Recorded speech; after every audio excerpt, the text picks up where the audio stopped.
The only school I went to was Fortescue Road School, Mitcham. Why was that the only school?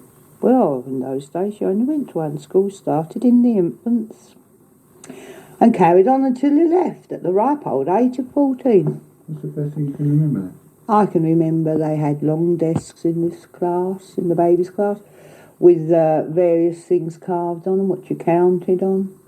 I wasn't very long at school before I broke my arm.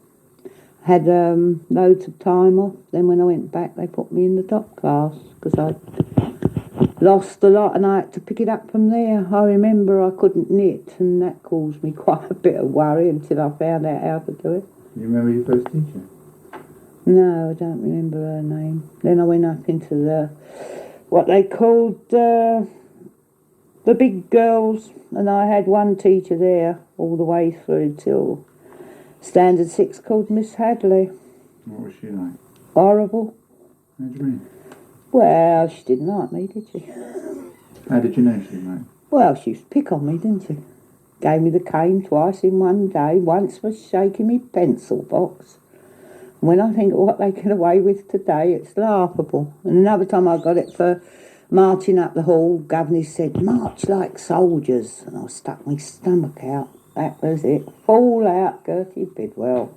Wallop, cane, name in the book. Where did they give the cane? On the hand. Oh, that wasn't so bad. What about the salt? Oh, that was when I was in the cookery class. I was favourite to see because she told me afterwards I was the only one that had come through her hands that could cook for some period. And we all had special little jobs, and mine was to clear out the cupboard. And whilst the things were cooking and that, I suppose.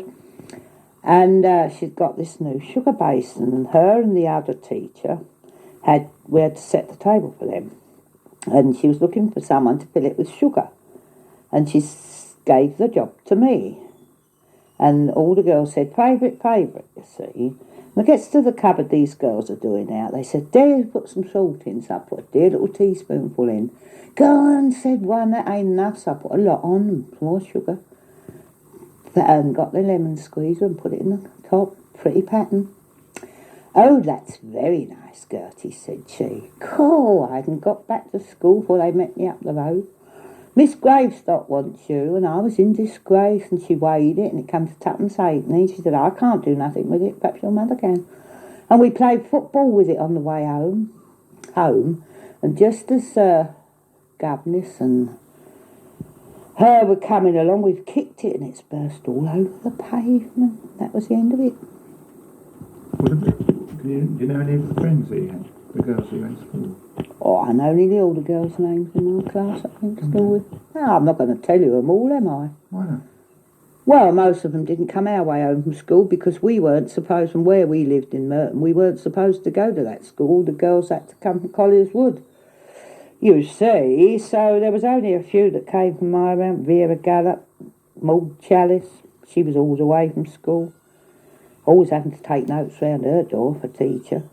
I think her mother began to hate the sight of me putting these notes through while I was mauled away. And we also used to meet some girls that went to Singlegate School and they didn't like us, I don't know why. But, there was stand-up fights many a time. It started off, who you bossing at? 4 Eyes, and then Wallop. And my sister Violet used to, we used to have some lovely little fights on the way home from school, didn't we? And who usually won? I can't say who usually won, but the next time they saw you, if you was on your own, it was God help you. There was usually 2 or 3 of them. And in the summertime, we used to pass, we went through this pickle path to school, and the River Wandle was one side, and we used to have some lovely paddles in there. And for some reason or other, my mother wouldn't let you paddle, and we used to have a paddle, and after we got caught out once, because apparently some of the fellas that worked with my father passed through there, and they used to tell him next day, "See your girls paddling in the Wandle." "Oh, no, we haven't," we said, you know. "Take your shoes and socks off, spotlessly clean feet. Wallop, take that, you've been paddling." So ever after that, Violet used to say, "Run about in that dirt and dirty your feet up a bit." So, of course, the next time my mother said, "Get your shoes off," off they come. We didn't get us clout then because our feet were a bit grubby, you see. Because she didn't have a bath every day and didn't wash your feet every day then. I mean, hygiene, I suppose, wasn't so. How did you manage for baths? You didn't have a bath? We used to have a bath in a tin bath in the front of the fire in what we call dining room now, we called kitchen then. In there, on the table in the summertime, but in the winter down in front of there. Couldn't stretch out or anything, but at least you were clean, and you had to have a wash every night, and if your mother inspected you, and if she thought your neck was dirty, you got a nice little wallop, and back you had to go and wash in cold water. Were you very clever at school? Well, I got a prize for being top of the class. I suppose I couldn't have been too bad, could I? What In standard 5? No, I was always within about the first 6. You see, because when I used to be sent out the front for playing about or fiddling about, I still used to listen to what she was teaching the others, or trying to teach them. And I was top of the class for history and geography. And the old dictation went down all right. And the poetry, I knew yards of that at one time. Can you say some?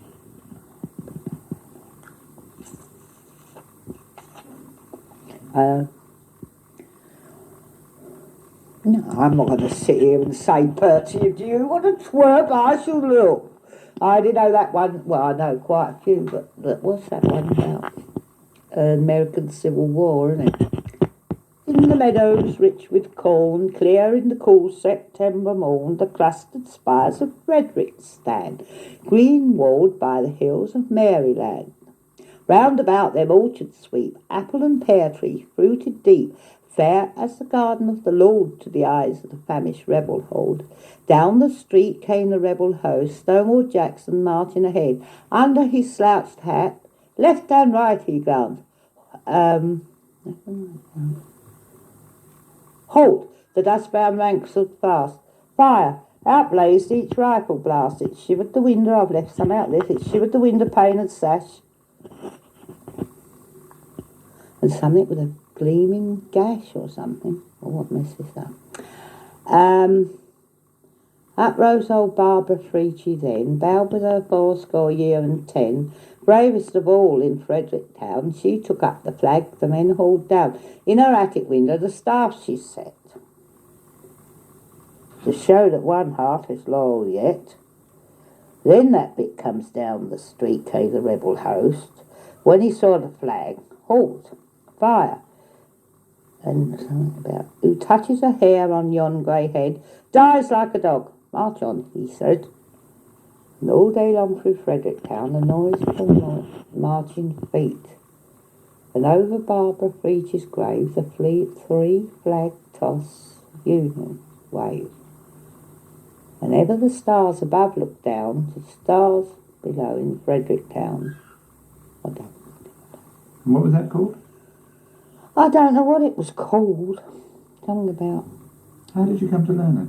Well, we had it in poetry books, I know how to be in England now that April's here, and whoever waits in England sees some morning unaware that the lowest bound, the brushwood chief, round the elm tree bold is in tiny leaf, where the chaffinch sings in England now. And after April, when May follows, and the white-throat builds and alder swallows, hark to my thrush in the pear tree, the bent spray's edge. He sings each song twice over, lest you think he never could recapture his first fine, careless rapture. Then I know, under the spreading chestnut tree, the village smithy stands. The smith a mighty bad is he, with large and sinewy hands. His brow is wet with honest sweat, for he owes not any man. He goes on Sunday to the church and sits among his boys. He hears the parson pray and preach. He hears his daughter's voice. It reminds him of his wife, how in her grave she lies, and with a hard, rough hand he wipes a teardrop from his eye. Toiling, rejoicing, sorrowing, onward through life he goes. Each morning sees each day began, each evening sees its close. Right. Did you just have to learn these great chunks, or did you talk about them? No, we had to learn them. I know one poem from when I was about 5, about I once had a sweet little doll, dear, the prettiest doll in the world. Her cheeks were so red and so white, dear, and her hair was most charmingly curled. I lost my poor little doll, dear, when I played on the heath one day. I looked for her more than a fortnight and never could find where she lay. I found my dear little doll, dear, when I played on the heath one day. Her arms trodden off by the cows, dears, and her paint was all washed away, and her hair not the least bit curled. But for what old folks say, she was still, dear, the prettiest doll in the world. And Dobbin Gray, is that one? Ah, that's a nursery rhyme, isn't it? What happened when you left school? You were about 14. I was 14 when I left school. So it was 14 in the 1924. April. 1924. And I had to stay on until the July because my birthday fell in between the holiday or something. So it was 1924? And I left school, well, I suppose so. And I went to work in a factory. I wasn't going to go, but I did go. Because my darling sister Lily threw up her apprenticeship and I wasn't allowed to have one, that was all. What apprenticeship would you have had?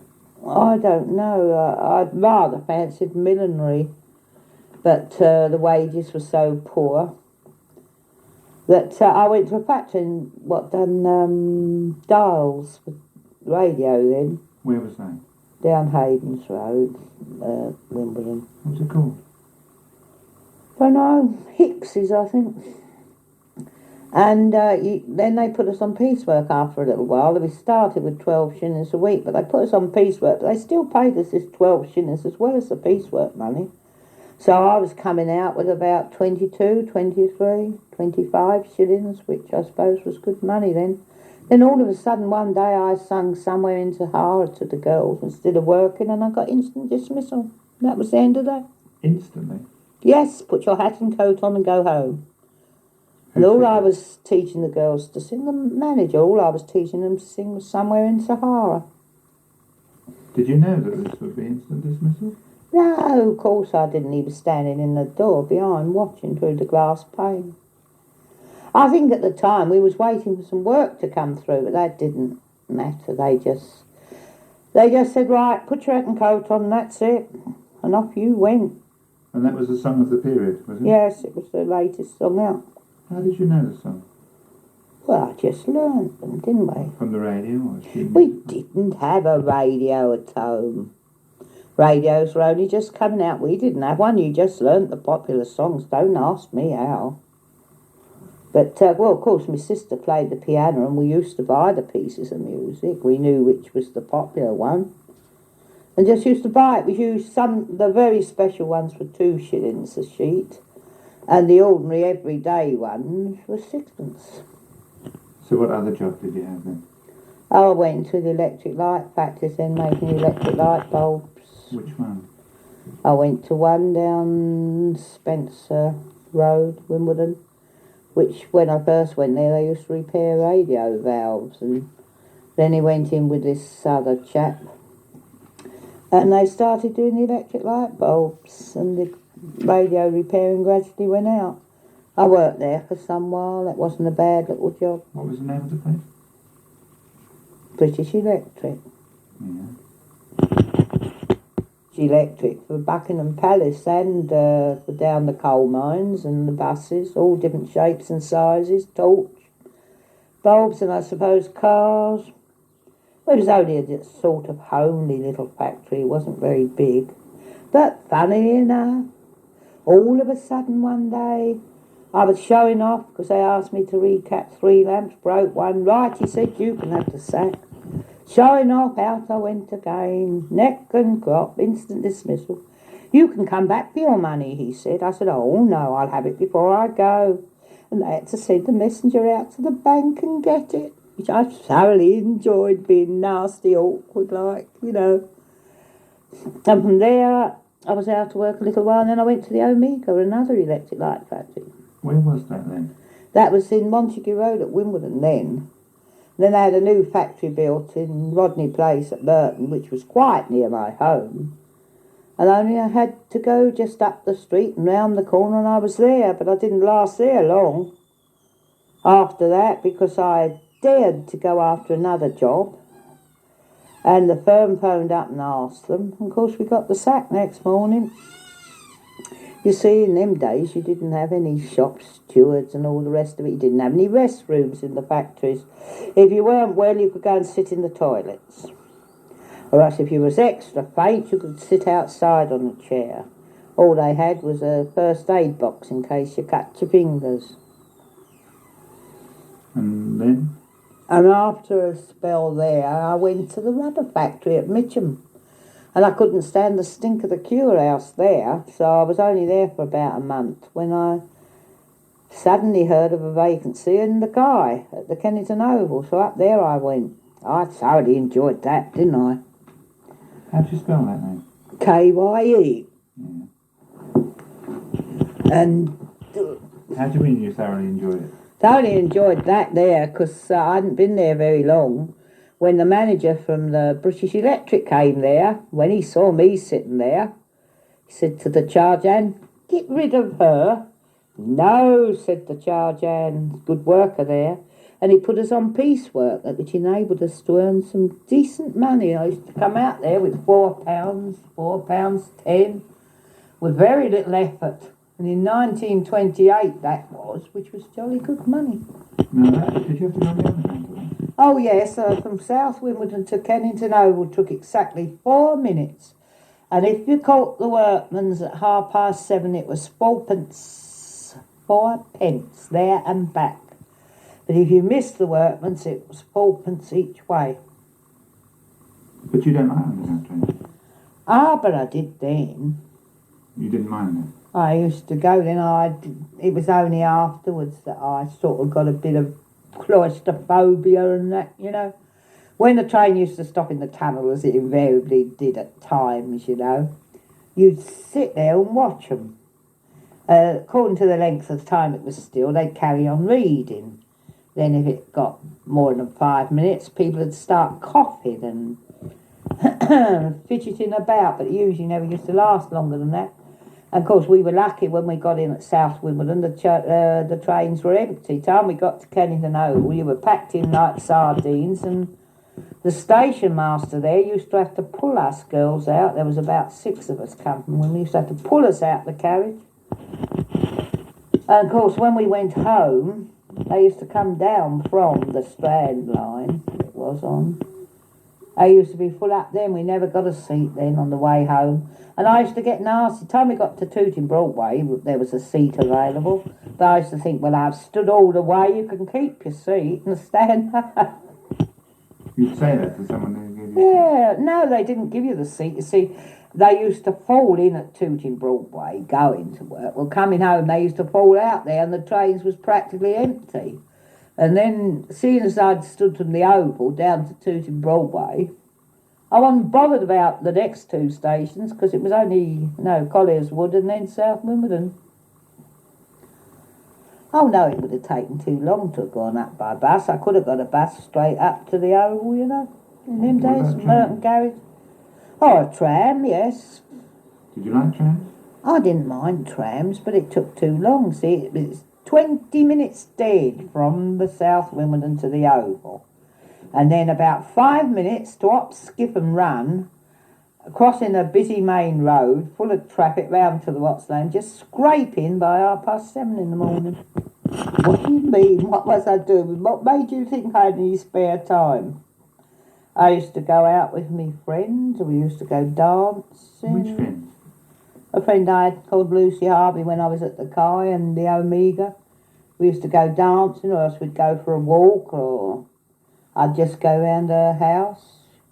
Before I used to go with her, I often used to take my young brother and sister out weekends, especially on an open-top bus for a ride to Epsom Downs or somewhere like that. Sometimes I used to take up to see my grandmother who lived off the old Kent Road. And I used to come back, if it wasn't raining, on top of the bus because you could see so much further. Was this when you could get to Hampton Court on the tram? Yeah, she could go to Hampton Court on the tram when I was a kid at school. Funny old-fashioned trams, and then I don't exactly remember when the trolley buses started going along there, but they did have trams there. I used to do a lot of things, Violet. and I often used to get up on a Sunday morning. We had a spell where we went round different churches, and being a couple of young girls who was always welcomed very well by the old priest, you know. You'll come again next week. Oh, yes, we had no intention of going next week because we went somewhere else. And then one time they had a sort of piece of spare ground near where I lived, and they used to put a big marquee up, and they'd have some of this old hot gospeling on there, you know. And in Violet and I used to go singing Jesus bids us shine with a bright, bright light, like a little candle shining in the night. It was one good giggle, really, because we weren't religious. We just thought we'd do that sort of thing. Then another time, if I didn't have anywhere to go, Violet had a boyfriend before I did. I used to play lemon to them, used to go out with him. Sometimes he used to bring another chap along with him, sometimes he didn't. And various things. I never played tennis or anything like that, because only I never thought to play it, I suppose. I just used to do what I wanted to do. If I wanted to stay in, I stayed in. If I didn't, I went out. When were these? We used to do all the various shows. I've been to various shows in London. We used to go to Wimbledon Theatre every week, which used to have a different one on. Sometimes comedy. I saw The Student Prince there. And we also used to go to Balham Hippodrome up in the Gods on the Saturday night. And we just used to walk all the way home just because we wanted to walk home. Not because we couldn't afford a tuppence bus fare. I've seen many a good show at Wimbledon Theatre, you know, because it was sixpence in the Gods.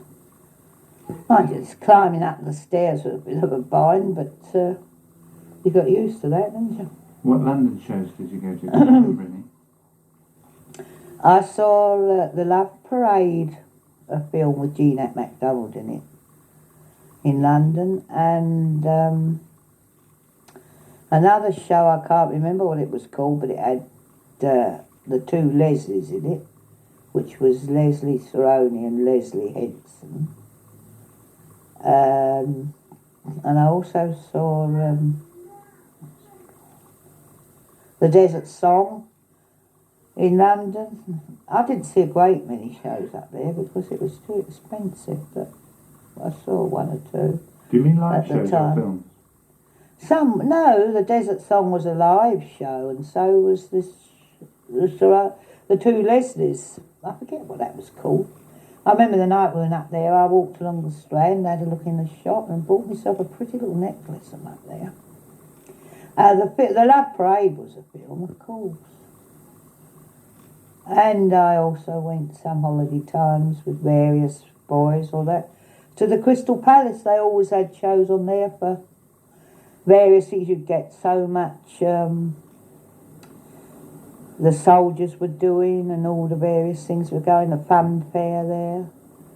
When I was at school, I also went to the Wembley exhibition with the school, and only the trusted ones were allowed on top of the bus, and I was one of them. And we went in little groups, and I was in Governess's group, and she bought us all a Lion's ice cream. That stood out in my mind. And I also remember that all the different countries had shows in there, and Canada had a magnificent show of all wheat and all the things they sort of grow out there, all done in butter. Don't ask me why it didn't melt, I wouldn't know that. Well, I mean, in them days, they didn't have all them fridges, did they? But they'd got it all cut out there in butter, that and all the things that you usually see in an exhibition. Took you about a day to get round it, I suppose. But I thoroughly enjoyed that. I don't know how much you have to pay now. But you were hired the buses, you know, quite an occasion, wasn't it? Quite an occasion when we used to go on Sunday school treats, or we used to go by train. And old Merton Abbey station was open then for Sunday school treats. It's been closed for years. We used to go to Worthing mostly, an adult in every carriage. And you split up where you wanted to during the day. Then, say at 5 o'clock at night, you met at some hall or dining rooms, whatever they'd hired, and you had tea, which was quite all right. Then you come home thoroughly tired, and my mother would come round the station to meet us. How much would that have cost you? I don't know, not a great deal. I don't think you paid anything, actually, to go if you were a regular Sunday school goer. If you had a poor performance, you might have to pay something like 2 shillings, because we used to save up our pocket money for that. And one day, Connie, my other sister Connie, wouldn't let me mind hers. She lost hers, didn't she? And we had the woman next door with us, and Mrs. Meek. And every time Connie wanted something, Mrs. Meek said to me, "Buy it for us, I'll tell your mother when we get home." Oh, I don't think I liked Mrs. Meek. On the rare occasions my mother used to go out with the old man. I suppose when he was on summer holidays, they'd go to the seaside or something, and we'd come home from school. I suppose she told Mrs. Meek to keep high, because next morning Mrs. Meek gave me mother a running commentary of what we'd done. Of course, we always ran upstairs and hung out the windows, among other things. But that wasn't very often, but she always seemed to know what he was doing, so Mrs. Meek must have tickled over the garden fence there.